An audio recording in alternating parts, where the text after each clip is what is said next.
Bonjour, je suis Julie et vous écoutez Métapétas, un podcast de bavardage entre copines où on veut juste parler de ce qui pose problème dans la vie de tous les jours quand on est une femme, avec une sexualité plus libre que ce qui est généralement attendu, une apparence ou un comportement qui diffère des normes.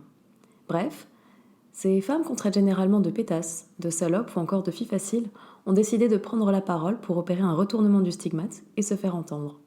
Oreilles sensibles, ne prenez pas tout ce qu'on dit pour des paroles d'évangile. Bonjour, aujourd'hui dans Métapétas, je reçois Laura, une personne géniale que j'ai rencontrée sur les bancs de la fac de philo. Coucou Laura. Coucou Julie, merci pour cette présentation. Je t'en prie. Alors, pour commencer cet épisode, dis-moi, quel est ton trait de caractère le plus slutty ou pétasse? Alors, bon, c'est rien d'exceptionnel, hein, mais je dirais le fait de me satisfaire des revers de médaille que certaines personnes méritent, mais avec une vraie satisfaction, tu vois, malsaine. Ok, d'accord. Ça va. Ouais, Ça va. c'est mesquin. Un peu mesquin, mais pas trop, tu vois. Ouais, ça, tu fais de mal à personne. Oui, je le garde dans ma petite tête. Mais justement, c'est ça qui fait que c'est un peu pétasse parce que personne ne Ne le pas sait. l'extérioriser. C'est ça. Moi, ce serait le fait que, en fait, j'ai l'air gentille, mais tout le temps. Mais en fait, quand je me sens menacée ou en danger, je pense que je peux être la pire peste de la planète Tu pour sors les arriver à griffes. mes fins. Ouais, c'est ça. Un peu comme Sharpay Evans dans High School Musical. Oui, je vois, oui. Bah, je pense que parfois, je suis un peu comme elle.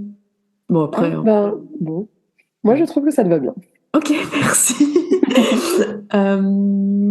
Est-ce que tu as des retours à faire sur sur les premiers épisodes de Métapétas, sur le vraiment tout premier ou sur le deuxième, ou juste en général sur le projet? Alors déjà, le projet, tu sais que j'étais extrêmement enthousiaste, que vraiment ça m'avait vraiment, vraiment plu et que je voulais participer et pour, ce qui est par exemple, pour revenir à l'épisode sur la jalousie entre femmes, parce que j'ai écouté une bonne partie, pour moi, enfin, rien que l'idée de jalousie entre femmes, ça a toujours été une incompréhension, dans le sens où l'on est déjà sujette à tellement d'injonctions, dans la société patriarcale que la solidarité ce serait pas mal, tu vois? Enfin, Oui. sincèrement. Mhm. Donc, je sais que bon, ça découle des pressions. Enfin, tu as déjà fait un schéma sur ton petit profil Insta pour l'expliquer. Je sais que ça découle de pressions patriarcales et que donc il y a un paradoxe qui en est. Mais malgré tout, ça, c'est quand même, ça me dépasse. Tu vois ce que je veux dire? Ouais. Enfin, c'est quelque chose qui me dépasse profondément. Oui, parce que ça, en fait, c'est pas naturel. Enfin, pour moi, c'est aussi quelque chose de complètement construit, d'artificiel, et qu'on alimente au fur et à mesure. Et en fait, ça Malgré s'arrête nous. jamais. Oui, oui, malgré nous, en fait, j'aime pas utiliser le mot de victime. Genre, déjà, j'aime pas les victos, mais Oui. Je n'aime pas avoir l'impression de me victimiser quand je c'est parle de ça. patriarcat. C'est ça, en fait, parce que ben, on devrait pas, dans un monde idéal, bah, tout le monde est libre de faire ce qu'on veut. C'est ce que disait Olivier dans le premier épisode aussi. Oui, Et genre, c'est ça. enfin, il n'y aurait aucune raison d'être jalouse du moment où ben, tu es heureuse dans ta vie, tu te satisfais, mais tu es toujours obligée. Enfin, non, on est toujours poussé à regarder enfin, chez l'autre, voir ce qui est mieux et vouloir surtout ce qu'on pense Vouloir être plus. mieux. Ouais, voilà. D'ailleurs, pour la petite référence, Valentine, une amie commune à nous 2, Mhm. m'a donné, la référence d'un compte Insta d'une autrice qui s'appelle donc, bon le compte Insta s'appelle Rachael Belmedi, pardon. Ouais, je le Donc elle a mettrai écrit un livre, en description de l'épisode. oui, elle a écrit un livre qui s'appelle Rivalité, virgule, non féminin Oh, et très intéressant. ok. Je note, je note.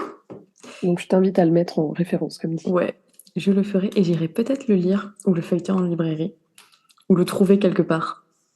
Oui ou même son compte Insta a l'air, pour le peu que j'en ai vu, a l'air très Ok, intéressant. top, top. Est-ce que tu as un exemple de situation où toi, tu as éprouvé, je crois que j'ai On peut vraiment un pas. problème de diction, je vais aller chez Aujourd'hui là, c'est l'orthophoniste. pas très fluide. Non mais, non mais c'est jamais fluide, je bug tout le temps sur les mots. Bref, je reprends, je rembobine la cassette. Dis-moi. Est-ce que tu aurais un exemple de situation où tu as éprouvé de la jalousie envers une autre femme et si tu sais ce que tu désirais de l'autre ou posséder que l'autre avait et que toi, tu pensais ne pas avoir ou tu pensais ne pas être assez comme cette personne? Alors, je pense que je vais totalement sortir, de la réponse classique, Parce que cette question, elle m'a vraiment déstabilisée au premier abord, car pour moi, la jalousie, c'est associé à une mauvaise intention Mhm. et ça provient d'un mal-être avant toute chose. Mhm. Et je dis pas que je suis une sainte, hein, loin de là, mais je n'ai jamais eu l'impression ou le sentiment d'être jalouse d'une femme ou de son corps, parce que je pense qu'on s'axe vraiment sur la question du corps là. Ouais, Et quand donc je sais même. pas si c'est une question d'éducation qui nous borne en mode faut pas être méchant, faut pas être ci, faut pas être ça, ou de nature, de façon d'être au quotidien. Mais je pense pas avoir réellement profondément ressenti une jalousie malsaine, tu vois, pour moi, parce que vraiment moi c'est quelque chose de très péjoratif la jalousie. Donc je préfère employer un autre mot, Oh, un terme plus nuancé et moins radical, qui ok. s'appelle l'envie. Hmm. C'est, on va dire, c'est pour moi, c'est un synonyme de la jalousie, car le schéma reste le même, hein. Je veux Oui, ouais. ce que moi je veux ce que l'autre a et que moi je n'ai pas. Néanmoins, l'envie pour moi c'est moins fort que la jalousie du point de vue de la volonté. C'est plus détaché de l'affectif, mais ça reste un affect, Mhm. et c'est plus passif aussi. Enfin, pour moi, c'est quelque chose de beaucoup plus passif. Et pour la petite histoire, enfin, moi, je pense que à l'époque où j'étais au collège et début lycée, où j'étais un petit peu plus en surpoids, après j'ai perdu du poids parce que je m'étais fixé des objectifs, parce que je me sentais mieux comme ça. Je pense que j'avais une fixette, mais pas une fixette en mode je jalousais, hein. Vraiment une Mhm. fixette malsaine sur les cuisses des autres filles. Mais tu sais, c'était plus dans la comparaison. C'est-à-dire que j'étais tout le temps en mode ok, c'est cet objectif que j'aimerais bien avoir.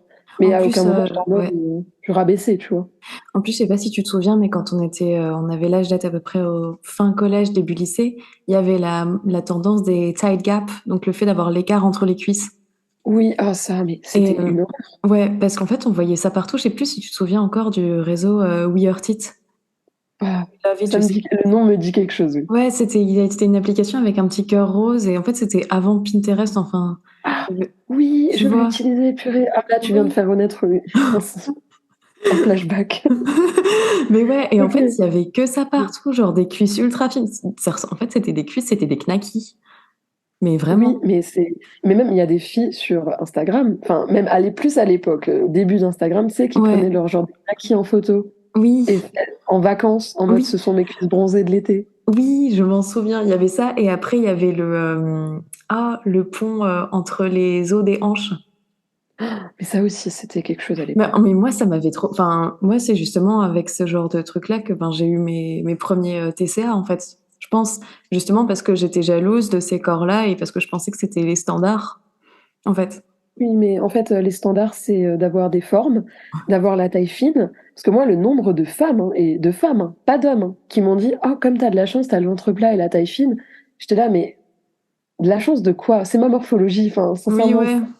c'est Tu l'as pas complètement choisi, ridicule. en fait. Je n'ai pas choisi d'avoir la taille fine. Enfin, bien sûr, du coup, si je perds du poids, elle sera encore plus fine. Donc voilà, C'est c'est comme pour si moi on une te comparaison. congratulait pour les cheveux, en fait. Oh, j'adore ta Oui, couleur. Quelle chance tu as d'être rousse. Je crois qu'on te l'a pas dit grave. souvent, ça, d'ailleurs.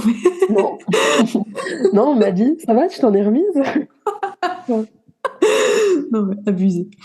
Non, Oui, parce que Laura a un roux magnifique dans ses cheveux naturels.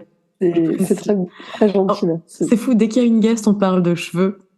En plus, c'est avec toi que je Oui, veux faire oui, l'épisode sur les cheveux, donc les oui, ben, stéréotypes. j'ai très hâte d'y participer pour parler du harcèlement injuste que subissent les rousses, mais en fait, toutes les femmes qui ont des couleurs de cheveux atypiques, on va dire. Et Ouais, les femmes même qui ont des couleurs de cheveux classiques, hein. oui, bah oui. Ouais. Ah, moi, pour revenir à la jalousie et à une situation où j'en ai éprouvé, ben, c'était principalement par rapport au corps des autres femmes, ou notamment ce qu'on voit sur les réseaux sociaux, mais ça, on y viendra ensuite. Euh, et aussi par rapport à la joie ou au bonheur que semblaient avoir les autres. Euh, Oui, ok. parce que, en fait, on attend, en général, en société, que quand tu découvres l'adolescence et tout, tu commences à avoir une vie amoureuse. Sauf que moi, j'avais Mhm. personne, mais genre vraiment personne. Genre, mon entrée dans la vie amoureuse et dans la vie sexuelle s'est faite super tard et je pensais toujours être en retard et être moins bien que les autres filles. Ah mais exactement pareil, hein. Moi, je ne m'intéressais même pas à ça pour te dire, hein.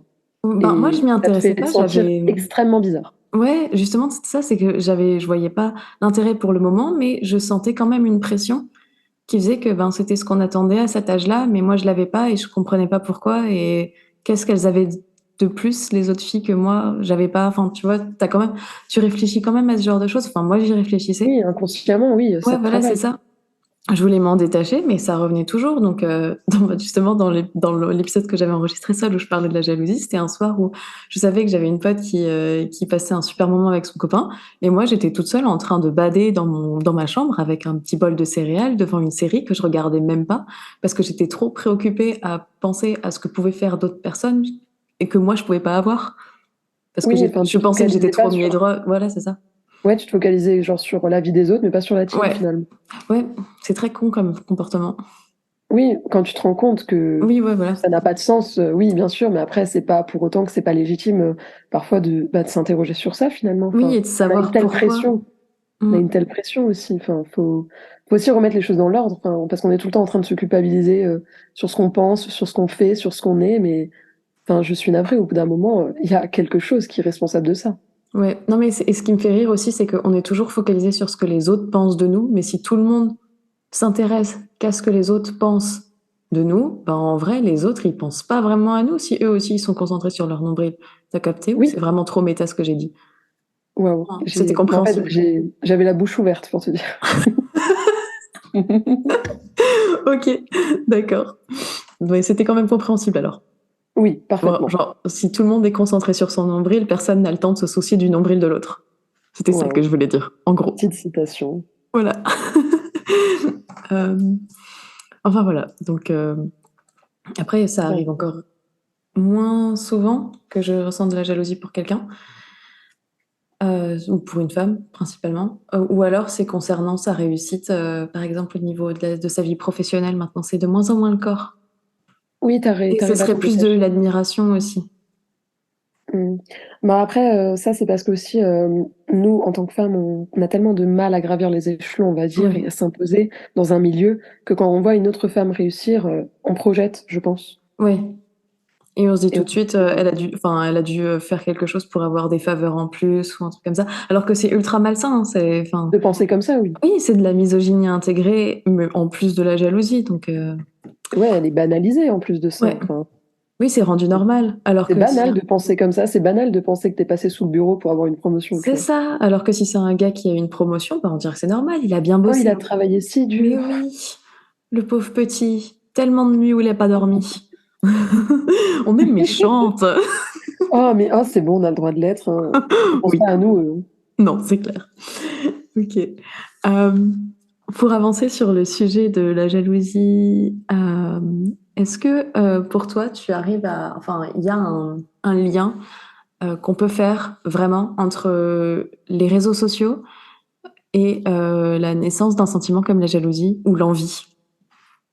Alors, je dirais oui et non, dans le sens où, ben, avant de préparer l'épisode, j'en ai un peu discuté avec Valentine Mhm. et parce qu'on aime bien s'échanger nos impressions là-dessus, hein, c'est toujours, très constructif et en fait, on disait: «C'est quand même une jalousie un peu fausse», dans le sens où c'est juste une jalousie de l'image, pas Ouais. réellement du corps.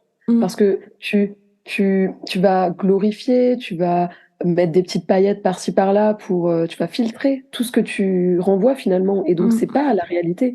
Donc c'est une jalousie d'image et c'est la photo qui aura le plus de likes finalement qui va gagner. Donc Exact. ça, pour moi, c'est une jalousie, mais très, très, très filtrée. On n'entre pas vraiment dans le corps.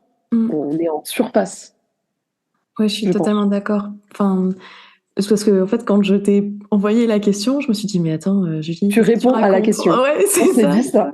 Genre vraiment, la première réaction qu'on a eue, c'était: «Mais elle répond à la Oui, question dans la parce que question». là, j'ai pas lu vraiment la question, mais si je la lis, ça donne.